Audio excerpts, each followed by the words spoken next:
Hey, what's up, everybody? Mojo-Synthesis back, but we're breaking down barriers of rap and metal, and we are back today with Hove. We're gonna go with Jay-Z. Ooh. We're gonna go with one of the top 5 MCs that's arguably top 5 in the game right now. Whatever. Even still right now. Yes, sir. All right. Well, then let's take a look.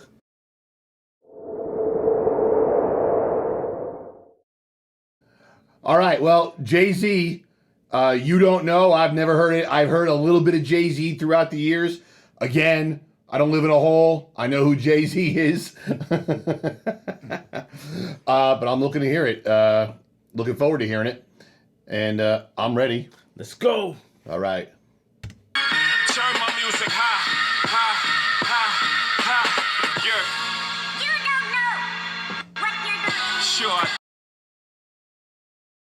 Hood swallow on me, bullets will follow on me. There's so much coke that you could run the slalom. The cops comb this shit top to bottom. They say that we are flashing chrome meets chrome. The coke price is up and down like this Wall Street home. But this is worse than the Dow Jones. Your brains are now blown all over that. So he's going. I mean, sounds good, but right away, he's talking. This is Right out the gate, he talking. talking. Right out the gate, he talking. Coke, prices. Slalom. All right. Well, we'll get into a lyrical breakdown later, obviously. So let's keep it going. That brown brown, one slip you are now gone. Welcome to hell where you are welcome to sell. But when the shells come, you better return them.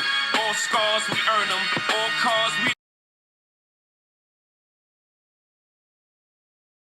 G on my chest, I don't need that, but then this ain't a sewn outfit. Holmes is about it. Was clapping them flamers before I became famous. For playing me, y'all shall forever remain nameless. I am Hov. Sure I do. I tell you the difference between me. M's, 1 million, 2 million, 3 million, 4. In just 5 years, 40 million more. You are now looking at the 40 million boy. I'm raping Def Jam till I'm the 100 million man. I swear you're wrong. I came into this motherfucker 100 grand strong. 9 to be exact, from grinding G-packs. Put this shit in motion, ain't no rewinding me back. Could make 40 off a break, but one rhyme could beat that. And if somebody would've told him that wasn't in my right mind, that's enough. So what I noticed about Jay, this is okay for me. I've liked some of the other ones that you played me a lot better than this, actually, but I like the tone of his voice. I really like the way he sounds, and I look forward to hearing some other stuff from him. But I mean, lyrically, is that something that makes sense to you? You know this guy, you know his stuff. The tone of his voice sounds a lot different than a lot of the other guys. He has a very witty, sarcastic cadence. Okay. When he spits, and he instead of rapping most of the time, he's talking. Got you. Okay. Well, yeah, I can definitely tell that.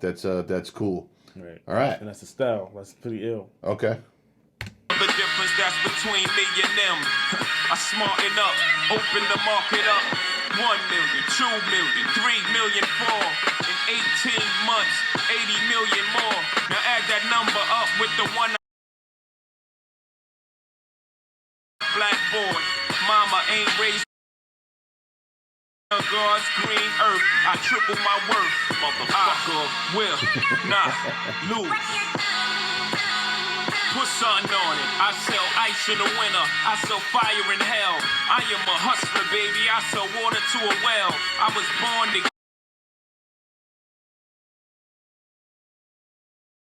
plates. Was born to dictate. Never follow orders. Dick face. Get your shit straight. Fuck all. This is Big J. Will not lose ever.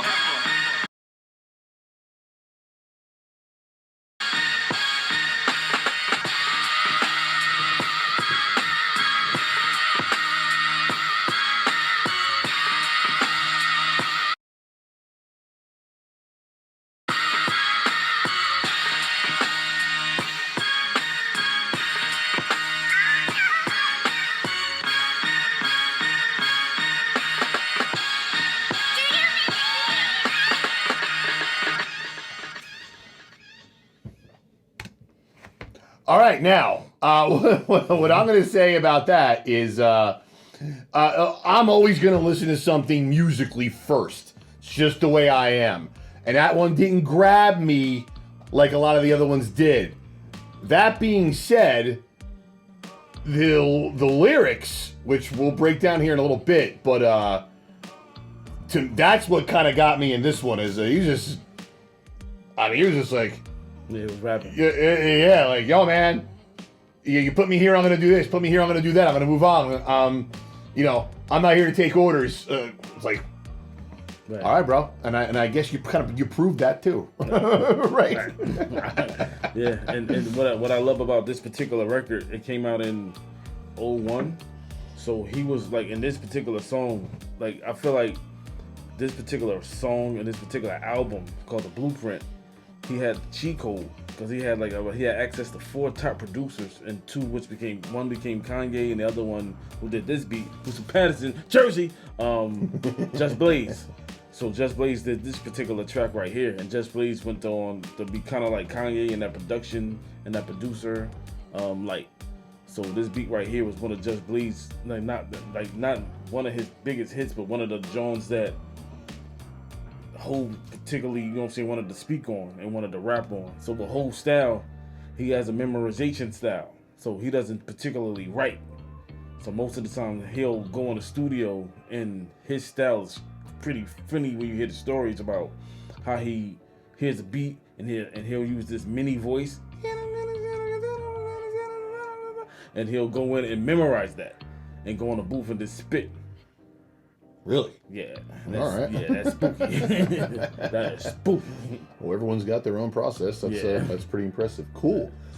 So go ahead and tell me. I mean, like I said, I don't live under a rock. I know who Jay-Z is. I really don't know anything about him. Okay. So we're gonna go into Jay a little bit. Jay-Z, Sean Carter. He's one of those artists that came out like in the early 90s, late 80s. Really? Yeah, he's been around for a while.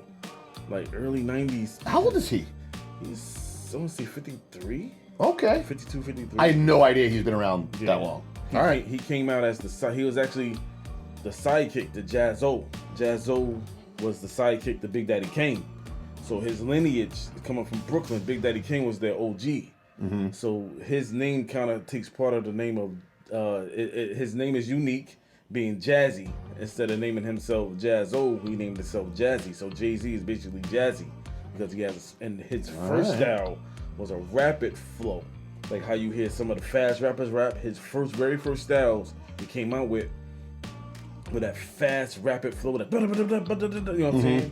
He had that rapid flow, and when he started to calm down a little bit, he started to hang out with a Damon Dash, Kareem Bigsburg, which both from Harlem. He already had the punchline metaphor style down.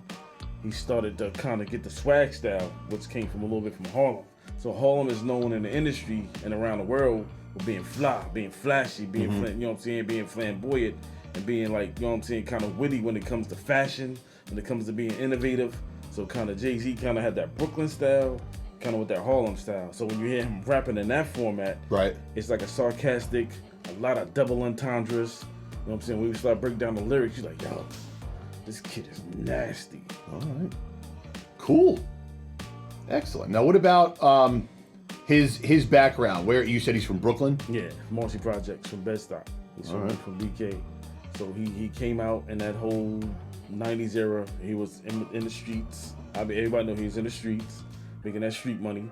And also, he was a rapper. So hanging out with the top-notch lyricist in the game, which is another arguably top fiver, was in Big Daddy Kane. Then his rap partner at the time was Jaz-O, which was one of his rap mentors. He was established and started hanging out with Biggie, started hanging out with Nas a little bit, started hanging out with AZ, some again the top names in the industry. Then he started hanging out with other like top level record execs. Okay. And started to make his name in the battle circuit. So he had a little battle with Busta Rhymes. He went to high school with Busta Rhymes. He went to high school. Yeah, he went to high school with a lot of top people in the industry now. Isn't it amazing how A lot of times I've seen it in heavy metal in San Francisco, in that area. A lot of these guys grew up together. Yeah. They grew up together and then out Right. and up. Right. That's really cool. All right, awesome. All right, we got Lyrical Breakdown coming at you. Stay tuned.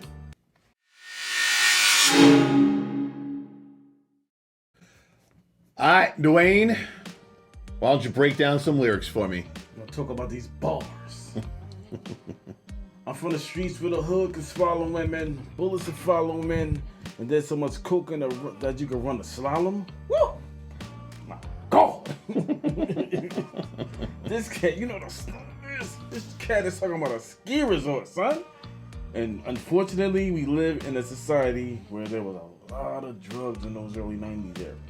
And he's not glorifying it, but that's what he's kind of giving you a vision of what he was talking about in the lyrics in the beginning of the song.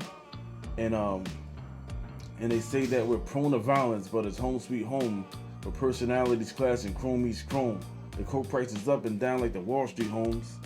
Again, those bars are kind of talking about that street level environment where the cops know all the drug dealers, they know all the gangs that's going on, and again, unfortunately, in that world, where guns clash, like if you're trying to take over a community in that whole world, he's talking about these guns gonna go off. If you playing in that thing, kind of run away from it. That's what he's basically saying. That's how I get out of it. Mm-hmm. Like, you know what I'm saying? Run away from that thing. He's giving you the whole breakdown of where he started at, and it's going down more lyrical whereas all scars we earn them, all cars we learn them, like the back of our hands. We watched for cops hopping out of those black vans. I remember being downtown Newark, where the cops are riding around looking for the vendors, but also looking for the sidekicks to the vendors that was peddling, that was pumping. I was moving them packs, so they was looking at everybody. So I was able to identify the white vans, the black vans, and all the vans that the police were hopping out of to frisk people to make sure they wasn't making certain moves. So when you also go down to more of his breakdown, I wear a G on my chest, I don't need that, but damn. Now, he had a beef in an incident with a certain rapper in the industry. I want you guys to figure out who he was talking about. When he was saying I wear a G on my, like talking about Dapper Dan, he was talking about a particular artist that he had some issues with in the industry. I'm not gonna say who it is, only real rap fans know who he's talking about. And actually this same individual I'm thinking of was on a podcast the other day, a couple of podcasts, talking about the whole incident, what they were talking about. So he was kind of aiming that toward him. So real rap fans or people that like listen to lyricism and follow that whole thing, talk to me. Hit me up in the inbox. Let me know what's going on. Yeah, Jersey. And I want to get into where you get the entendres at. I want to kind of skip down to where you get the double entendres. These entendres kind of went over a lot of people's heads. So you said, I'll sell ice in the winter. I'll sell fire in hell. That was my favorite. That was good. I'm a hustler, baby. I'll sell water to a well. Now, those lines right there, when you think about selling water to a well, is he talking about the well in the ocean, or is he talking about well for actually well that you have to put water in? Again, that's a double entendre because he could be meaning both in that same line. And selling ice in the winter, how could you sell ice in the winter? That means he's selling ice to the cold. That's I'll say it. That's hard. gripping, man. I was born to get cake, born to move on to switch states. Cop the coupe with the roof gone and switch plates. Was born to dictate, never follow orders, dick face. Get your shit straight.